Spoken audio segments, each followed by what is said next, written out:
pessoal, mais uma vez juntos, agora para iniciarmos o nosso quadro de perguntas e respostas. E hoje nós temos aqui perguntas muito interessantes. Fique ligado porque vamos tentar aqui desvendar alguns mistérios. Bom, quero dizer para você, é um prazer ter você aqui conosco. Peço você que compartilhe com os seus contatos. Planta na minha vida que você vai colher na sua, porque Gênesis 12, versículo 3 diz: eu abençoarei os que te abençoarem. Não é assim? Pois é, somos filhos de Abraão. Quando nós abençoamos uma pessoa, nós colhemos na nossa vida. Bom, então vamos lá, a primeira pergunta muito interessante, que é do Marcelo Nunes. Tudo bem, pastor? O senhor poderia explicar, à luz das escrituras, o que são lobisomens, vampiros, etes e outras criaturas? São encarnações, cruzamentos genéticos? Bom, Marcelo, quando você fala assim, à luz das escrituras, é o cânon sagrado que é considerado não apócrifo, né? Nessa perspectiva, eu diria que tem apenas uma referência que vai dar uma pequena evidência de que esses seres existiram. Bom, eu acredito que, por exemplo, houve híbridos, né? Por exemplo, a mitologia grega, não é tudo da mitologia grega que você vai ver que é, como é que eu vou dizer assim, mito. Muita coisa ali é verdade. Fora das escrituras, o livro de Azar fala de híbridos. E lá em Gênesis 6, fala que não só os homens, mas todos os animais da terra, todos os seres viventes da terra estavam o quê? Corrompido. Isso mesmo. Todos os seres corrompidos. Então, tudo são evidências. Ele vai falar assim, me dá uma evidência no Novo Testamento. Eu te dou. Capítulo 9 de Apocalipse vai mostrar lá demônios que saem do abismo, né? Quando ele for aberto, porque no capítulo 9, uma estrela recebe uma chave. E ela abre o poço do abismo. Essa estrela é Satanás. E de lá sai seres, que esses seres, se você olhar, e sai do abismo, a pergunta que você tem que fazer é, quando eles foram presos no abismo? Com certeza, no período do dilúvio. 200 milhões estão presos lá. Presos, guarde bem essa frase. Presos. Foi no dilúvio. E aí, dentre esses seres, tem lá um que é rosto de homem e corpo de cavalo. Isso é um minotauro. Minotauro não, isso é um centauro. Minotauro é um boi, cabeça de boi e corpo de homem. Isso é um centauro. Aí você diz assim, então, isso aqui é um híbrido. No livro de Jazar, no capítulo 7, fala desses híbridos, né, dessa corrupção genética. Agora, se eu falar para você assim, vampiro, lobisomem, a Bíblia fala, nesses livros apócrifos falam? Não falam. Eu não posso afirmar, dizer, olha, eles existem ou existiram. O que eu posso dizer é que, por exemplo, vampiros, os demônios, eles sugam a energia das pessoas. Daí sugar o sangue, igual a gente vê na ficção, não vejo assim. Mas você tem aí nesses livros apócrifos e na Bíblia mesmo, alguma evidência que existiu esses híbridos. Esses híbridos são semideuses. Eles são a relação dos filhos dos homens, Rabnei Elohim, com as filhas, ou melhor, os filhos de Deus, Rabnei Elohim, com as filhas dos homens, né? Rabnei Adam, ou seja, proveniente de Adão, ali no hebraico. Então tá certo. Então é o seguinte, esses demônios, esses seres, ao meu ver hoje, são os demônios. Eles são espíritos desencarnados, que se materializam. Aí você fala assim, mas não estão presos no abismo, pastor? Bom, os que foram gerados antes do dilúvio, ficaram todos presos. Mas não tem gigantes depois do dilúvio? Números 13, 33? Não tem os Néfilins lá depois do dilúvio? Bom, eu fiz um vídeo mostrando que eu acredito, isso é uma evidência, não estou afirmando, que aqueles 4 anjos que estão presos no Eufrates, a Bíblia cita claramente eles, são os pais dessa segunda geração de seres, só que são um pouco inferiores, porque a atmosfera era diferente, são gigantes menores, gigantes de 4, 5 metros, porque os gigantes antes do dilúvio são gigantes de 30, 40, 50 metros. Você vai ver as construções que tem aí hoje. Mas os gigantes depois do dilúvio são gigantes um pouco menores. Eu fiz uma série de vídeos, vou colocar em breve, não sei quando, sobre essa questão no nosso canal. Bom, Marcelo, eu creio que eu já respondi a sua pergunta. Da Renata, segunda pergunta. Por que Satanás não foi jogado no abismo, no Hades, igual os sentinelas? Ele não foi pior do que os sentinelas? Com certeza ele é pior do que os sentinelas. A questão toda é o seguinte: Satanás foi ele que desencadeou a rebelião no universo. Tá certo? E por ele ser o principal, Deus tem uma forma de tratar com ele diferenciada do que ele tratou com esses sentinelas. Claro, Deus, na sua sabedoria, ele não vai de imediato, ele não fez isso de imediato. Por que Deus não puniu Satanás de imediato, logo após a rebelião? Não sei se você sabe, Satanás ele propagou algo no reino celestial. Se você estudar a Bíblia, você vai ver que teve essa rebelião e que esses sentinelas foram depois da rebelião. Isso aconteceu lá depois de Adão.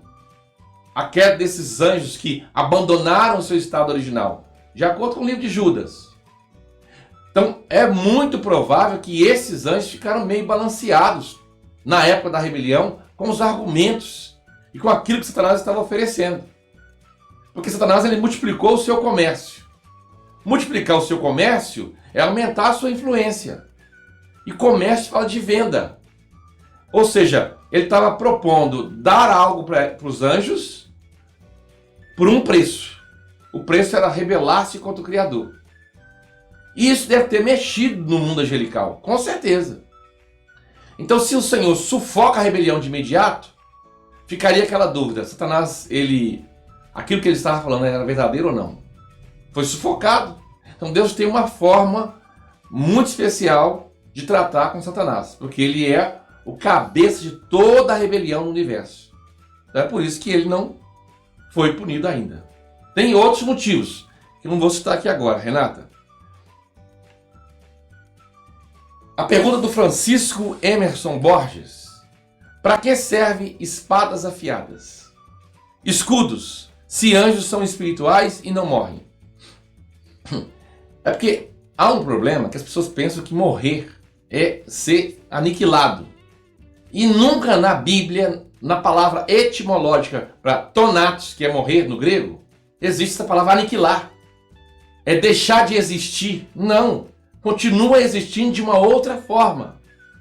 Então, por exemplo, todos os que morrem vão para o abismo. Deixa eu repetir. Todos os que morrem vão para o abismo. Aliás, o abismo é a primeira morte. O lago de fogo é a segunda. Satanás não vai ser lançado no lago de fogo? Vai. Mas antes de ser lançado no lago de fogo, ele vai ser lançado aonde? No abismo, que é a primeira morte. Logo, anjos não morrem. Claro que anjos morrem. É óbvio. Os anjos que estão presos, eles estão presos no mundo da morte. Eles estão existindo, mas estão mortos. E outra coisa, anjos têm corpos. Guarde bem isso. Eles têm corpos espirituais. É os demônios que não têm corpos e são loucos por corpos. Mesmo os anjos caídos têm corpos. Ok. Para que serve a espada então? Se não fere. E outra coisa, a espada no reino espiritual não é de aço. O que é a espada no reino espiritual? É a palavra. Isso, porque o som emite uma frequência que é pior que qualquer tipo de arma. A palavra do Senhor é como uma espada de dois gumes. Como é que o arcanjo Miguel deteve Satanás? Ele deu uma espadada nele? Não, ele falou: que o Senhor te repreenda. Aquela expressão ali, ela tem uma conotação e um revestimento de autoridade, de força, de poder muito incrível. É porque nós achamos que espada é espada mesmo. O anjo veio com uma espada de aço. Então isso é o quê? Palavra. É claro que para nós, no mundo natural, a gente fala a espada para a gente entender. Mas o som, você pode pesquisar. Em determinada frequência, é uma das piores armas que possam existir.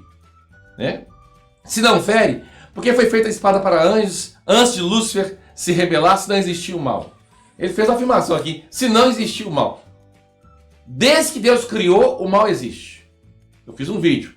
Desde a criação, o mal existe, como possibilidade. Pastor, e onde é que está o mal? Por exemplo, se um anjo chegasse e perguntasse para Deus, onde é que está o mal? Ele diz assim, na quebra da lei. Ah, mas existia lei para anjo? Claro, porque se não tem lei, não existe pecado. Romanos fala isso. Uai, se foi encontrada iniquidade de Satanás, é porque existia lei. Onde é que está o mal, Senhor? Na quebra da lei. Mas esse mal aqui é mal como possibilidade.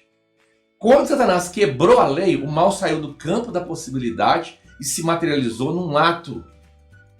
Foi por isso que ele pôde praticar o mal, porque o mal já existia como possibilidade. Por exemplo, você que está me assistindo aqui agora, existe a possibilidade de você ficar invisível? Agora, fica invisível. Não consigo, pastor, porque não tem essa possibilidade para você. Para você mesmo fazer, não tem não. Por exemplo, mas para Satanás existia a possibilidade de ele pecar. É tanto misterioso isso, eu vou depois voltar com o estudo dos anjos. Não tem anjos eleitos? Os anjos eleitos são os anjos que acreditaram na palavra de Deus. Claro que tinha um oráculo e um testemunho. Deus sempre faz advertência para toda a criação. Ó, foi assim com os anjos, foi assim com Adão. Adão, não come, porque se comer você vai morrer. E hoje? Olha, existe o lago de fogo. Deus ele sempre cria e coloca ali advertência. E coloca ali o que vai acontecer se a pessoa violar a lei.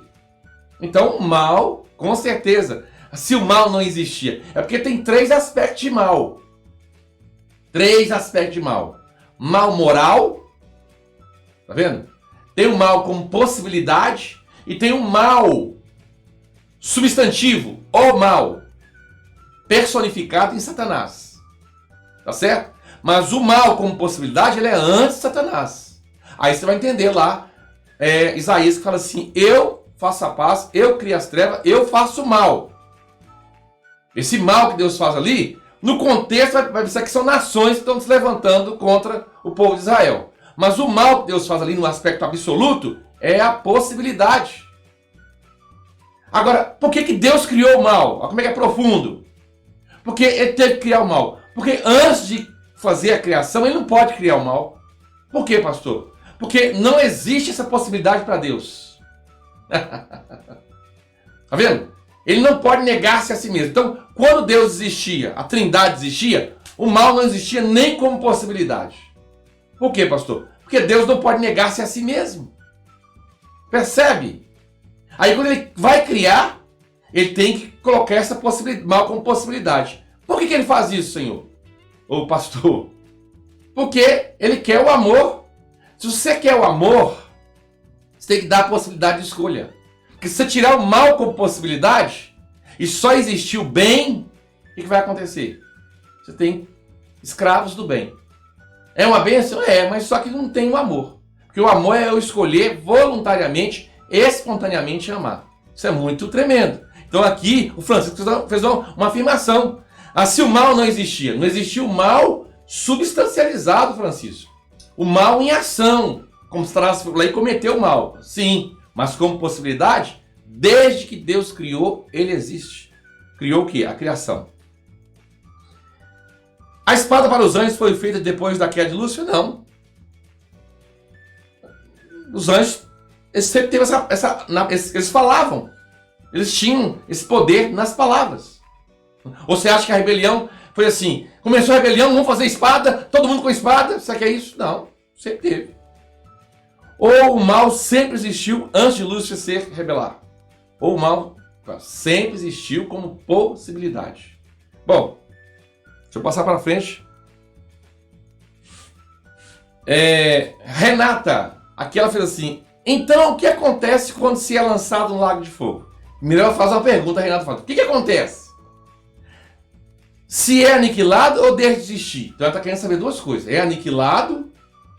Aqui ela colocou, porque se é aniquilado, se é desistir, é a mesma coisa. Ou queima eternamente, como falam as religiões. Vamos ver o que a Bíblia fala? Apocalipse 19. A pessoa caiu no lago de fogo, ela é aniquilada. Puf, acabou. Ah, é? Então nós vamos ler Apocalipse 19. Aí vai encontrar aqui quando o falso profeta e o anticristo, é lançado no lago de fogo. Mas a besta foi, isso aqui é no final da grande tribulação. Mas a besta foi aprisionada e com ela o falso profeta. São as duas bestas. Aqui emerge da terra é o falso profeta. Do mar é o anticristo. Então aqui está falando. Aqui a besta é o anticristo. Mas a besta foi aprisionada e com ela o falso profeta, que com os sinais feitos diante dela, seduziu aqueles que receberam a marca da besta. E eram os adoradores da sua imagem. Os dois foram lançados vivos dentro do lago de fogo. Ok. Então, no final da grande tribulação, quando o Senhor vier, ele desfará o iníquo com um sopro, e os dois, o falso profeta, a besta que emerge da terra, Apocalipse 13:11, e o anticristo, a besta que emerge do mar, Apocalipse 13, 1 e 2, eles são lançados aonde? No final da grande tribulação, quando o Senhor vier, no lago de fogo. Guardou esse detalhe? Guardei, pastor. Bom, muito bem. Aí quando você lê aí, isso é no final da grande tribulação. Você tem um milênio, né? Aí você vai ler lá no capítulo 20, versículo 10. Isso é no final do milênio, porque no início do milênio está lançado no abismo. Fica lá 1000 anos. Ele sai do abismo para enganar as nações. Isso é no final do milênio. Aí olha o que diz lá no versículo 10. O diabo, o sedutor deles, foi lançado para dentro do lago de fogo e enxofre, onde já se encontram não só a besta, como também o falso profeta. Serão atormentados de dia e de noite pelos séculos dos séculos. A palavra séculos aqui é aion, por toda a eternidade. Aqui é olam, no hebraico. Então veja bem. Uai, se é aniquilado, então por que eles estão lá ainda? Então não está errado aqui. Serão atormentados dia e noite? Atormentados dia e noite? Então tem... Ô Renata, tá vendo aqui a questão? Não é interessante? Então você vai descobrir que quando a pessoa morre, ela não deixa de existir. Vou fazer uma série sobre essa questão mais adiante. Ela passa a existir em uma outra condição. Isso é com certeza. Basta ler a história do rico e do Lázaro. Pastor, por que é história? Que não é uma parábola? Parábolas são figuras. História é Abraão lá é Abraão mesmo, os anjos são anjos mesmos, o abismo é abismo mesmo, Lázaro é Lázaro mesmo. Ninguém ali é figura de nada. Na parábola, cada personagem é uma figura. Percebe? E havia um homem, essa palavra havia é de existia. Ou seja, é uma história verdadeira, não é uma ficção. Por isso que o Senhor não cita o nome do rico. Então, isso é muito interessante, né? Pois é, então eu creio que hoje encerramos aqui nosso quadro de perguntas e respostas. Deixa aqui o seu comentário. Pastor, eu não concordo, pastor, eu concordo. Tudo bem, tá de boa. Estamos juntos. E eu penso que alguma coisa a gente vai estar compartilhando para edificar a sua vida. Um grande abraço, Deus abençoe e até o próximo vídeo.